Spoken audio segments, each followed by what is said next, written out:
Now we're going in now, mapping out some of these details. And it's pretty much what a dark is going to be at. This is stencil must have wiped off in this area. I'm just mapping out with this light tone.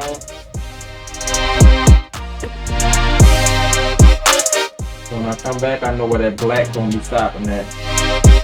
Also got some smaller circles inside this area.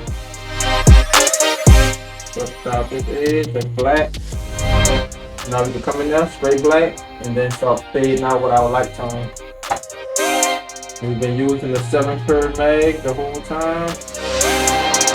I don't think, I ain't opened none of my liners yet. Straight mag.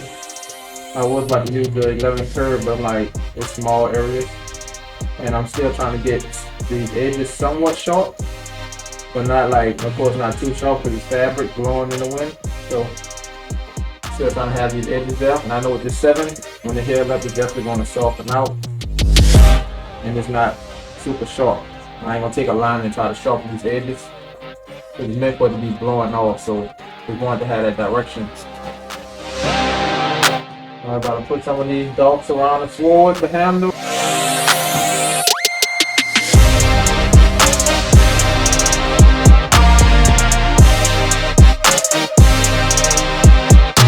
They don't got too much illuminating around the handle, but it's illuminating around the actual blade. So we about to definitely go with our shadows around the handle. Get this stand out. We just kind of building it up. Start with this light tone.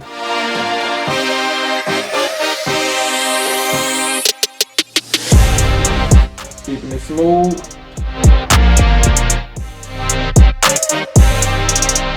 That's it, nice. That's the majority of the tattoo, or the whole tattoo probably get done with this 7 curve mag until we like get small details. I'll switch to that liner. Or getting some tighter details in there. Yeah.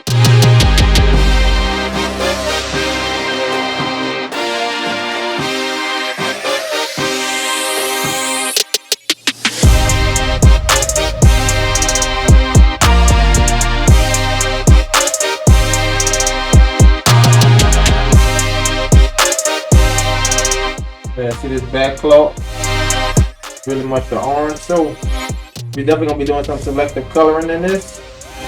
So I'm basically gonna be like slightly mapping this out, since I know for sure we're gonna be coming back with some oranges to fill in.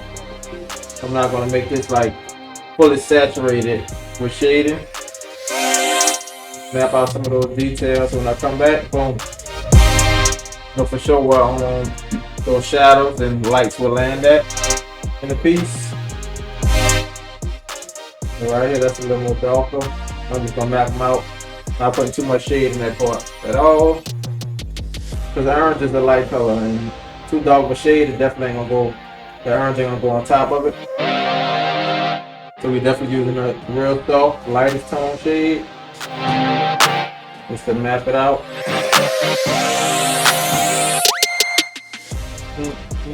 Okay, I Start with our light tone, then we're gonna build up some dark on top. So I just shake this handle out first. That's where our shadow and highlight's gonna be at. We're gonna come back in with that darker tone. I say not black, more of our like medium tone. You know, it's always good to go light before you go too dark. And that's kind of what I'm doing on this handle by being so simple. Not much room for much shade, so just map it out. We're about to come back with this medium tone. Get a little shadow. So I'm gonna leave that end open, just in case we decide to put a little glow of orange in the back. But they don't really have much glow back there, so I could fill it in. I'm gonna leave it open. Yep.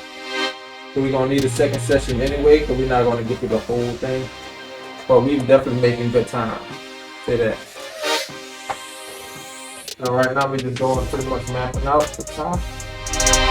Nothing I don't want to do done on time, and we ain't got everything mapped out. So I'm going in mapping out. So the head up second session, everything pretty much just shadows. what needs to go well, and still like a stencil to follow. So I'm going ahead and mapping this out. Yeah, I take this versus how I created this. Put a little more on the leg, but I start lightly pulling back off some shades so you can kind of get the whole thing. The other time we do have, I could come back and smoothen out some of that, make it less work on my second session. So I kind of re-stencil the whole thing.